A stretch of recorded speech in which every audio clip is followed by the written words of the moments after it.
I want to welcome everybody on behalf of Torah in Motion to this is, I guess, now the beginning of our fourth week of doing these classes. We have many classes. I welcome if you can listen to them online. It's really been making the best of the situation that we're all going through. We're having amazing Torah scholars from around the world to teach us, and it's a pleasure this morning to welcome Rabbi Adam Mintz. We go back many years to our days in Smicha at Yeshiva University together. Rabbi Mintz serves as the rabbi of Kilat Re'im Ahovim, which he founded on the west side. He was previously rabbi in Lincoln Square Synagogue. He runs, as he put us, his title 929, the English department. Of course, Rabbi Penny Lau founded 929, the Daf Yomi of Tanakh, and Rabbi Mintz runs it for the North American division. He did his PhD on Eruvin, the history of Eruvin, and we had the pleasure of hearing him come to Toronto and speak about the history of the Toronto Eruvin, which was one of the early Eruvin in North America. And without further ado, it's a pleasure to have Rabbi Mintz speak on grape juice and prohibition. B'vakasha. Thank you so much, Rabbi Kelvin. Thanks.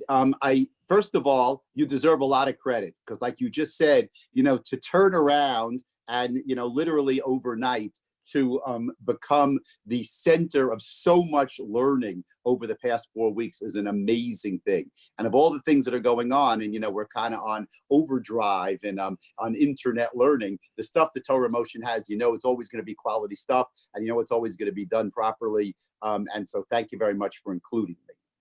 Okay. The week before Pesach. So what I want to do is I want to talk about the Seder. I want to talk about something that relates to everybody at the Seder, and that is whether or not you're allowed to use grape juice instead of wine. Now, that's a pretty basic question, right, Boaz? Right, Alyssa, that's a pretty basic question. Can you use grape juice instead of wine? Now, before we even discuss the halakhic issue, the legal issue, we need to figure out, first of all, what exactly is grape juice? Like, how do you make grape juice, and in what way is grape juice different than wine? Meaning, is grape juice just unfermented wine, or is there something different about grape juice than wine? So let's start at the beginning. How do you make wine? You need to have just a quick wine making class. So there are three parts of the grape. There's the juice, the pulp, and the skin. Red wine is made by leaving the skin in. White wine is made by leaving the skin out. What happens is you put these grapes into a fermentation vat, and then the grape juice becomes wine. And that happens naturally because the natural yeast in the grapes converts the sugar in the grapes into alcohol. Now, until the 19th century, fermentation was not understood all that well. And if you look at the history books, you'll see that the wines were of varying qualities in the Middle Ages. It was often, the taste was often uneven. Sometimes you read that there was an acidy taste to the wine. That's because they didn't understand how fermentation worked. Louis Pasteur in the 1850s figured out that, that by heating the juice during the fermentation process or before the fermentation process, you could kill some of the yeast. And therefore, you could control the fermentation. That's the key here, is that you could control the fermentation. And therefore, it's really thanks to Louis Pasteur that we have modern wine, that we have wines that taste as good as they do. In 1869, in southern New Jersey, there was a dentist. This dentist was a prohibitionist. That meant that he was against the use of wine in the church. Long before the 18th Amendment in 1920, there were already prohibitionists. Now, the funny thing is that his name was Dr. Thomas B. Welch. Yes, Welch's grape juice is named after this dentist, Dr. Thomas B. Welch. And he experimented with Pasteur's idea of cooking or heating the juice. What he did was that before the fermentation process, He cooked the grapes and he squeezed out the juice. He plugged up the bottles of the juice and immersed them in boiling water. And what happened was he was able to create grape juice that did not ferment into wine. That was the beginning of grape juice. Again, he was able, by heating up, and this is all going to be important in the halacha of grape juice, he was able, by heating up the grapes before the fermentation process, he was able to to keep the grape juice as grape juice and not to have it turn into wine. Now, an important thing which we all know from grape juice is that the only way he was able to maintain this grape juice without it going bad was to refrigerate the grape juice, to put it into some kind of ice box. Because if you ever open a bottle of grape juice and you leave it out of the refrigerator, we all know what happens to grape juice. It goes bad. So he was able to cook the grapes, keep it as grape juice, and then keep it good by putting in the ice box in the early refrigerators. Now, that was the beginning of grape juice. Grape juice, as you could imagine, was very slow in terms of being introduced as a drink, and more specifically as a religious drink. We don't have any halachic material about grape juice in the end of the 19th or early 20th century. And it seems also that the church rejected grape juice. They were not interested in this, creation of Dr. Welch. But now let's pivot for a minute and let's talk about what halacha. Let's try to create our own discussion of this topic. Let's talk about what halacha requires from wine. So the Gemara says at the end of Maseches Pesachim, Zachar et Yom HaShabbat lekadsho. You should remember Shabbos to keep it holy. Says the Gemara, Zochreu al hayay. Remember it on wine. That the way to remember Shabbos is to remember it on wine. Tosfos points out there are a couple of psukim, Naskiro Dodecha Miyayin, that connect the word Zachar with the word wine. So there's an obligation, there's a disagreement whether the obligation to make kiddush on wine on Friday night is an obligation from the Torah or only a rabbinic obligation. But everybody agrees that there's an obligation on Friday night to make kiddush on wine. The wine that they knew about in the Talmudic period, in the Roman period, was fermented alcoholic wine. However, there was another type of wine which the Gemara is familiar with, something called yayin migito, which is wine which is right out of the press before it ferments. Not that it's prevented, you see, this is different than Dr. Welch. Not that it's prevented from fermenting, but if you drink it before it has a chance to ferment. So what's the halacha concerning the wine? The first question is, so there's something else about wine, something that we're familiar with when it comes to wine. That's what's called mevushal, wine that's cooked or boiled. Why do we have mevushal wine is what it's called? Because there's another prohibition unrelated to Pesach or Friday night Kiddush, which says that wine that's touched by a non-Jew, you're not allowed to use that wine, stam yena. That's a fascinating question. I'm sure that Rabbi Kelman will have a good class someday after Pesach about yayin, about stam yena. But wine that's cooked is not considered to be stam yena. There's a question, first of all, whether wine that's cooked is actually considered wine. Do you make a borei pri hagafen on that wine? The Shulchan Aruch says that yes, you make a borei pri hagafen on cooked wine, but if you have uncooked wine, that's preferable. That's why sometimes when you go to people's houses and they prefer to make kiddush on Friday night on non-cooked wine. It's also because the quality of the wine is better, and also because it's better in terms of making a borei pri hagafen. Now, at what temperature does wine become mivushal, cooked, in this regard. So actually, that was a machloket in the end of the 20th century between Ramosha Feinstein and someone by the name of the Tzelem Rav, a Hasidic Rebbe called the Tzelem Rav. Ramosha Feinstein says that wine boils at 165 degrees. The Tzelem Rav says that wine is only considered boiled at 190 degrees. Now you think, who cares, right? I mean, generally we don't put a thermometer into our yayin mavushal. What difference does it make whether it's 165 degrees or 190 degrees? But you'll be happy to know that grape juice is pasteurized at 175 degrees. So according to Ramosha Feinstein, grape juice falls into the category of yayin mavusha, which means that you can make a borei pri hagafen on grape juice, but it's preferable to use wine over grape juice. The Tzelem Rav said that no, grape juice is not considered mavushal, and therefore even as in the first instance, what they call the chatchila, you are allowed to make a borei pri hagafen on grape juice. Now today, if you look at your bottle of Kedem grape juice, the Kedem grape juice has an OU on it.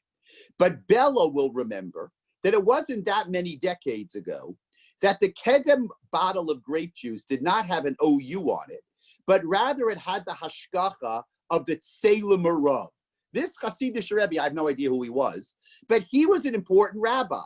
And he said that grape juice is considered to be wine, even in the first instance. That's because he believed that wine only was considered to be mavushal at 190 degrees. Therefore, grape juice was still considered to be non-mavushal and therefore could be used as wine, even in the first degree. Okay, so here we go. So is grape juice wine? So that's a good question. And the answer is that was a disagreement between Ramosha Feinstein. Well, everybody agrees it's wine. Is it wine in the first instance? Is it something you should choose to make a borei pri hagafen on? So that was a disagreement between Ramosha Feinstein and the Tzelem Rav. But until 1920, grape juice was not used for Kiddush at all. We don't have any record of grape juice being used for Kiddush. Why not? Because the thing you make Kiddush on is, of course, the thing that you're used to making Kiddush on. And if you're used to making Kiddush on wine, somehow making Kiddush on grape juice seems to be sacrilegious. On January 16th, 1920, the 18th Amendment is introduced. That's the 18th Amendment against prohibiting the sale and manufacture of alcoholic beverages in the United States. Prohibition. Now, we know that prohibition didn't start in 1920. There had been a prohibition movement basically since the 1800s. Seems especially in the United States that people believe that people had been drinking in the United States from 1776. They used to drink, said one, in the morning, in the afternoon, and in the evening. All the American founders did was drink. So there was this prohibition movement, which felt as if the men were not working hard enough, were being abusive to their wives because they were drinking too much. Finally, at the beginning of 1920, the prohibitionists were successful in getting prohibition passed in the United States Congress. It became the 18th Amendment to the Constitution. Now, together with this 18th Amendment came something called the Volstead Act. Volstead was a senator, and he kind of defined what the amendment was about. A very, very important limitation to prohibition was that wine was allowed for religious purposes. It was allowed in the church, and it was allowed in the synagogue. Now, How did they distribute wine? So interestingly, the church and the Jews are different, because in the church service, the wine is used in the church service. It was much easier to control wine because you could just give it to the church. The problem with Jews is that they use wine at home. So they need to be given wine to be used at home. And therefore, the possibility of abuse is much greater. The Volstead Act said the following, that the government was going to identify several rabbis in each city. And each rabbi would have the authority to give out a certain amount of wine to each person based on the size of their family and their need. And what they would do is they would give you a little ticket, which would say, okay, the, I don't know, the Mintz family has 5 people, and therefore they get 2 bottles of wine for Pesach. They give me 2 tickets. I go to the wine company, to Shapiro Wine Company. I get my 2 bottles of wine. I go home and I have a nice Pesach. Now, that just sounds like it's trouble. Before I even tell you the story, that just sounds like it's trouble. Because come on, I'm gonna meet with my rabbi, and I'm gonna say, listen, we like to drink wine. It's a hard year. We would like to drink wine. I'll give you an extra $5 if you give me 2 more tickets. So I'll be able to get more wine. You can imagine the Mintzes are just the Mintzes. But if I wanted to go into business, maybe I could pay $1,000 and get 100 more tickets. And then I could sell those tickets and make a lot more money. And you can imagine that there could be a tremendous business, a wine business, meaning that the system, and lahavdil, you say, but you see from coronavirus that, when people are not ready for something, so the system, it's hard to control the system. So in a very different way, they introduced prohibition, but they didn't really think about the fact that rabbis could be on the take, and that therefore, they could want to make some money in giving out these tickets. Well, actually, most of this was under the table until a story was broken on Pesach 1921. First of all, if you guys are looking for a fun book to read over Pesach, there's a book called Jews and Booze, Becoming American in the Age of Prohibition, written by a fantastic professor. Her name is Marnie Davis. You can't beat it, Jews and Booze. That's why you should buy it just for that. She tells the story of the Menorah Wine Company in downtown Manhattan. We would call that the Lower East Side. And one day before Pesach 1921, just think about it, everybody, that's 99 years ago. This is going to be a good class next year on the 100th anniversary. 99 years ago, the Menorah Wine Company was raided by a prohibition officer by the name of Izzy Einstein. That itself is an interesting question. Izzy Einstein was a nice Jewish man from the Lower East Side. He knew Yiddish and he understood the way the Jews worked. So the government hired him to infiltrate the Jewish wine company. And he found that the Menorah Wine Company was actually selling wine to customers without permits. Again, people came before Pesach, people were giving money to the Menorah Wine Company, and they were distributing wine. And basically, he closed down the Menorah Wine Company. The problem was that it seems to be that even after he discovered this problem, all the wine seemed to be miraculously returned to Menorah, and Menorah went ahead again and was distributing this wine, which basically means that the take was not only that Menorah was making money on this, but there actually were agents out there who were working for Menorah, who were distributing wine, and they were taking a cut in this, and Menorah was taking a cut in this. And believe it or not, the rabbis were very much involved in this whole operation. And therefore, this became a huge deal If you Google, you know that New York Times front pages, you can now find the articles.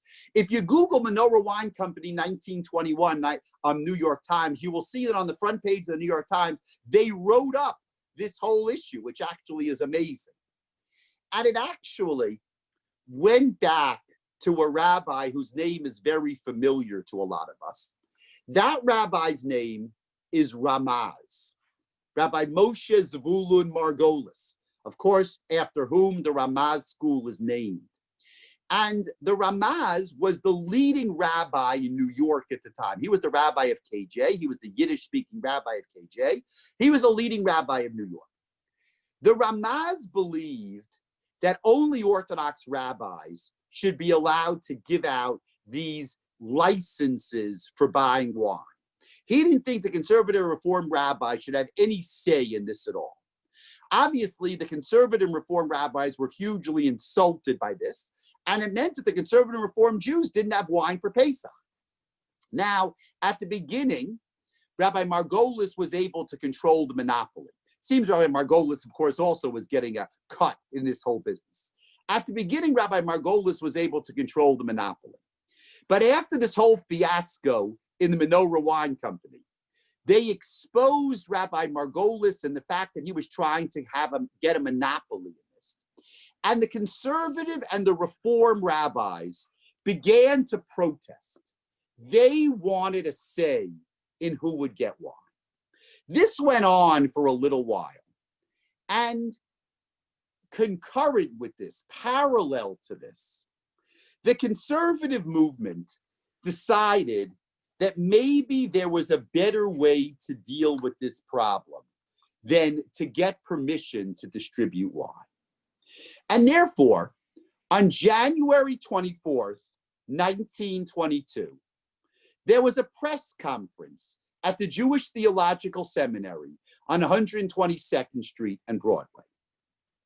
At this press conference, Rabbi Louis Ginsburg was the Talmud professor at the Jewish Theological Seminary. You know, in those days that the professors at JTS were Orthodox. Louis Ginsburg had been brought up in Kovna and studied in the yeshivas of Eastern Europe. He was very well versed in the Talmud, in the codes. He knew a lot.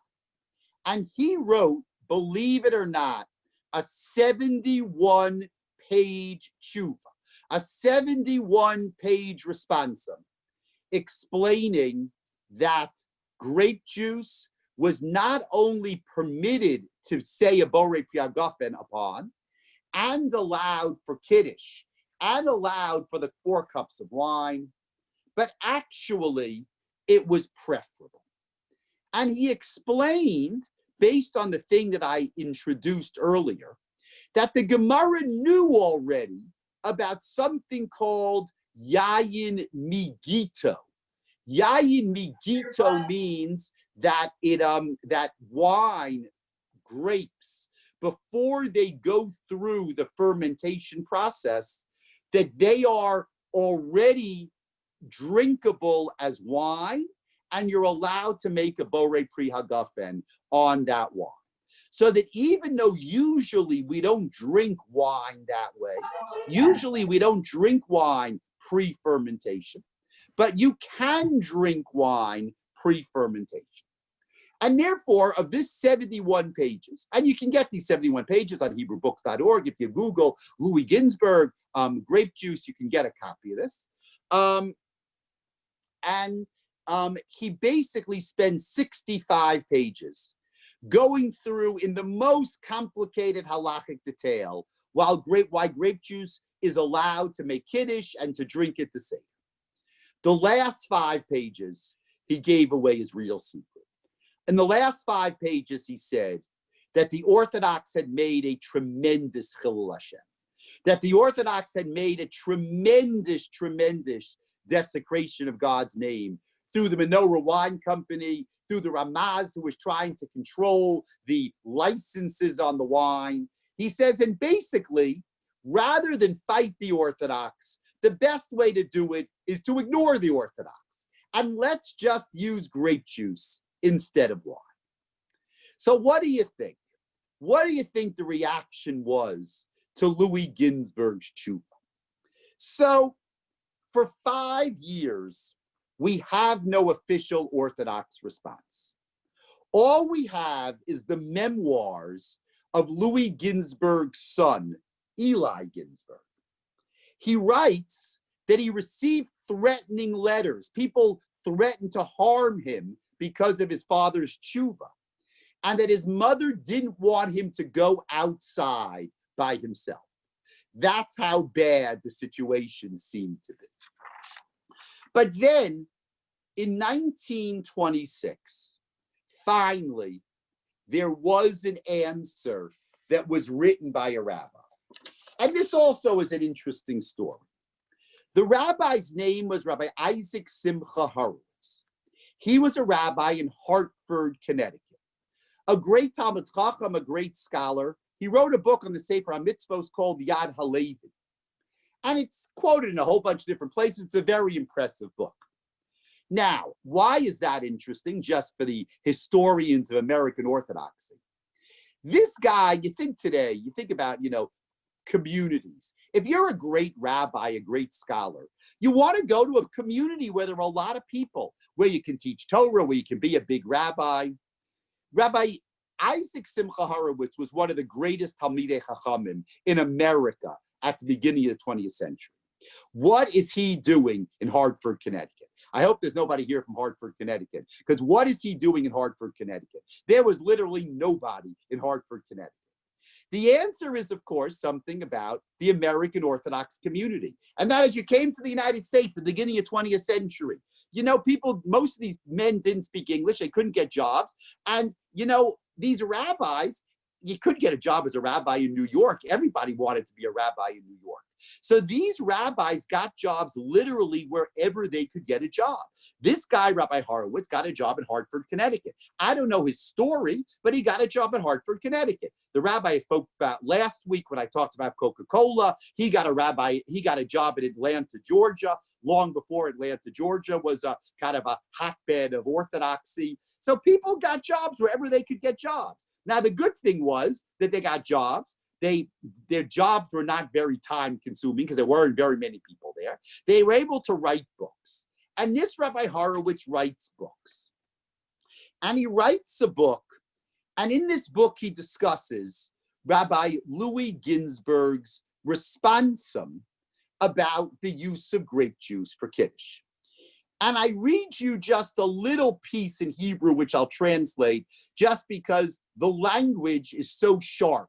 You should just know something. Lithuanians, Bella, are very sharp, correct? Sometimes they tend to be very sharp, and that sharpness can sometimes be mean. Listen carefully. I'm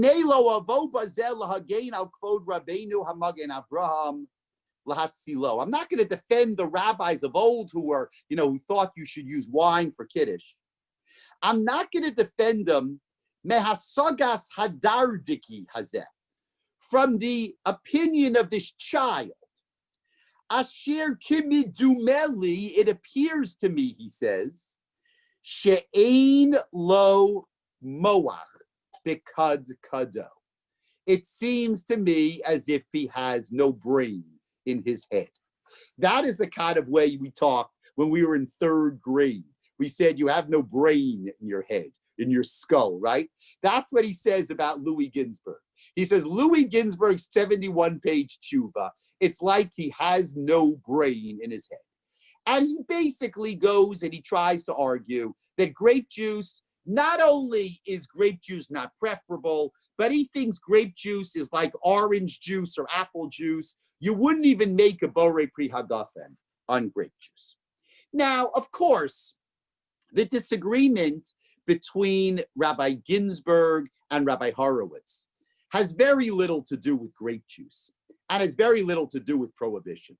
It had to do with tradition. Rabbi Horowitz said, my grandfather made Kiddush on wine, my father made Kiddush on wine, and I'm going to make Kiddush on wine. Rabbi Ginsburg, who was part of the Jewish Theological Seminary, didn't look at it that way.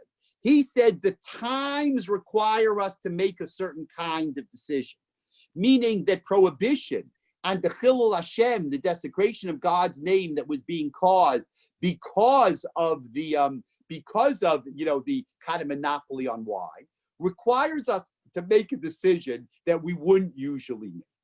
So now the question is, who won?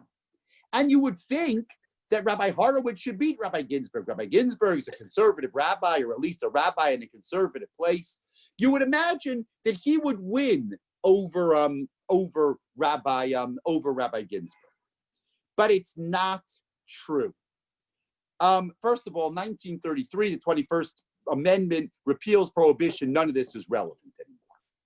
We don't have much of a discussion of this until around the 1980s, in which time you have a rabbi from Brooklyn, Rabbi Menashe Klein, who writes a tshuva in which he says that grape juice is okay for Kiddush and grape juice is okay for the 4 cups of wine.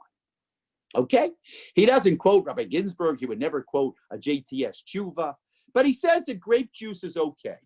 And those of us who grew up during this period remember that we did drink grape juice for Kiddush even during this period. I don't know exactly when grape juice was introduced. I don't know the history of Kedem grape juice. That's probably a good question. I don't know the history of Kedem grape juice. But definitely by the 1970s, people were using Kedem grape juice. The question is, okay, so you're allowed to use, so the first interesting piece of this story is that basically there was a disagreement between an Orthodox rabbi and a JTS rabbi whether you're allowed to make Kiddush on grape juice, which was caused by the prohibition. Ironically, grape juice won against the opinion of the Orthodox rabbi, and already by the 1960s and 70s, grape juice was being used by Kiddush. The question is, what about the 4 cups of wine at the Seder?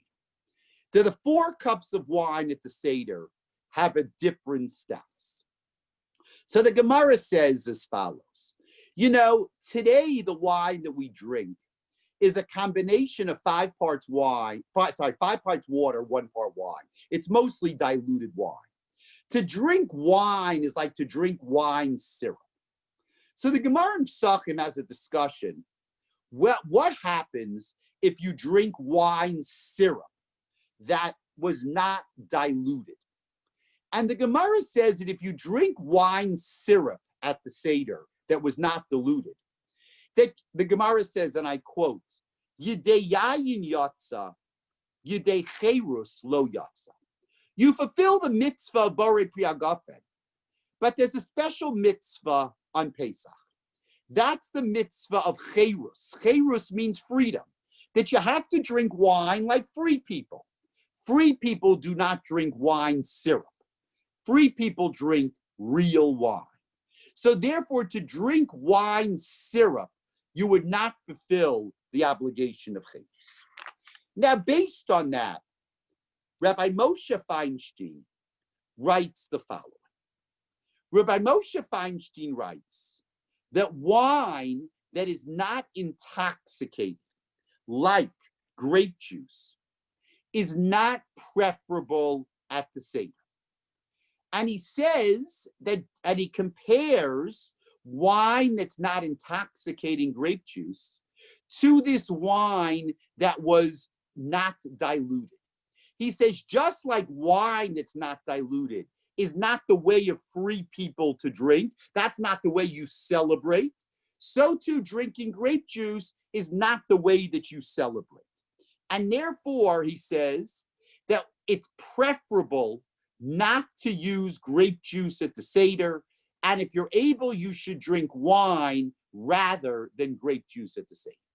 That was the opinion of Rabbi Moshe Feinstein. Who disagreed with Rabbi Moshe Feinstein? So the answer is Rabbi Soloveitchik.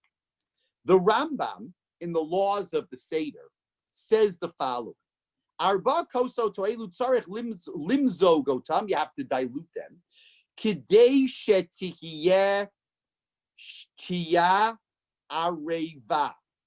You should dilute the wine so that it'd be an enjoyable drink. Hakol lefi hayayin ulefi dat hashoteh. The measure The percentage by which you dilute the wine is dependent on the wine and is dependent on the drinker. Says Rabbi Soloveitchik, to drink wine if you don't enjoy wine is against the Rambam, who says that the drinking of wine at the Seder should be areva, should be enjoyable. The most important thing is that the wine at the Seder should be enjoyable. And therefore, Rabbi Soloveitchik says that you do not need to apologize for drinking grape juice at the Seder. If you prefer grape juice at the Seder, so then you are absolutely allowed to drink grape juice, and you do not have to apologize for drinking grape juice at the Seder. And the tradition, also interesting, you have a disagreement between Rabbi Moshe Feinstein and Rabbi Joseph Soloveitchik, both of the last generation. Rabbi Moshe Feinstein died in 1986. Rabbi Soloveitchik died in 1993. So it's a last generation. So who's won? You know, you can sometimes, it's hard to ask that question in the moment. You can only ask that question over time. And the answer is, of course, that Rabbi Soloveitchik has won.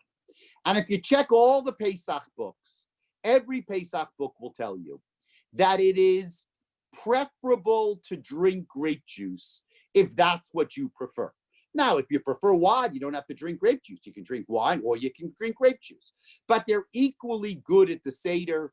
Each one fulfills the obligation of the 4 cups of wine at the Seder. So what do you have? So as we sit down for the Seder on Wednesday night, and some people will pour wine, and some people will pour grape juice, and some people will pour some kind of combination between wine and grape juice. It's amazing to think, number one, that grape juice as we know it was only invented in the 1880s by Dr. Welch. We'll always think of him every time you think of Welch's grape juice. That it was only invented in the 1880s. And that basically the discussion about whether or not grape juice is accepted as a drink that you can use for Kiddush and you can use for the 4 cups of wine is something that only came to the fore during Prohibition in the early 1920s. And it came to the fore not because of some halakhic problem with wine, but because of a practical problem with wine. And actually, ironically, it wasn't a practical problem with wine that they couldn't get wine. They could get wine. The problem with wine was that they were misusing the ability to get wine. And because of that, Chilul Hashem, Rabbi Louis Ginsburg introduced the fact that grape juice, at least then, was preferable to wine. And over time, that grape juice became acceptable. If you would say to a Haredi today who sits down at his Seder that, you know, the reason that you're drinking grape juice at the Seder is because of a professor at JTS who 1921 came out against the Orthodox rabbinate and said you should drink grape juice instead of wine, the guy would tell you, like Rabbi Horowitz said to Rabbi Ginsburg, you have no brain in your head, right? He would tell you have no idea what you're talking about. But actually, that is the story. So as we sit down to drink our grape juice on Wednesday night, we can thank Rabbi Louis Ginsburg, and we can thank the story of American politics, Prohibition in American politics, for giving us grape juice and allowing us to enjoy the Seder as we do. Thank you so much. Anybody who has any questions, Jay, if you want to unmute, or they can I'm going to, as you wish. Okay, I want to thank you very much for that very interesting share, really very, very enjoyable. And I'm going to unmute everybody in a moment. Just to let you know, 2 o'clock this afternoon, we have a special share. Dr. Avram Steinberg, probably the world's greatest expert on medicine and halakha. We'll be talking about public policy and halakha and COVID-19. 8:30 this evening, Dr. Dan Reinhold, professor of philosophy at Bernard Rebbe Graduate School. He's spoken the past couple weeks. Excellent. He'll be giving a talk on free will and Pesach and God's heart and heart, etc., from a philosophical perspective. I invite everybody. That's 8:30. And tomorrow morning, Ari Zivatovsky from Israel will be giving a share on the history of soft and hard matzah. So I invite everybody to that. And then keep look at your emails. If you're not on an email list for follow-up, please God will, I guess. And anyway, we'll be continuing after Pesach. Maybe we'll have a shir two over on Chol HaMoed.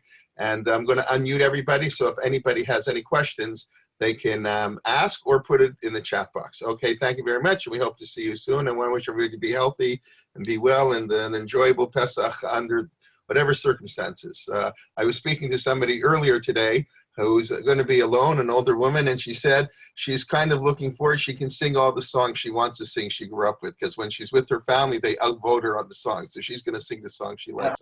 I There find you that go. such a beautiful So attitude. Chaim Besson has a question. Okay, one at a time. For the rest of tomorrow, Tuesday, Wednesday, which is. Yeah, I have a new idea. Okay. Yeah, keep everyone. Let everybody unmute by themselves. Yeah. Everybody's having their own conversation. Yeah.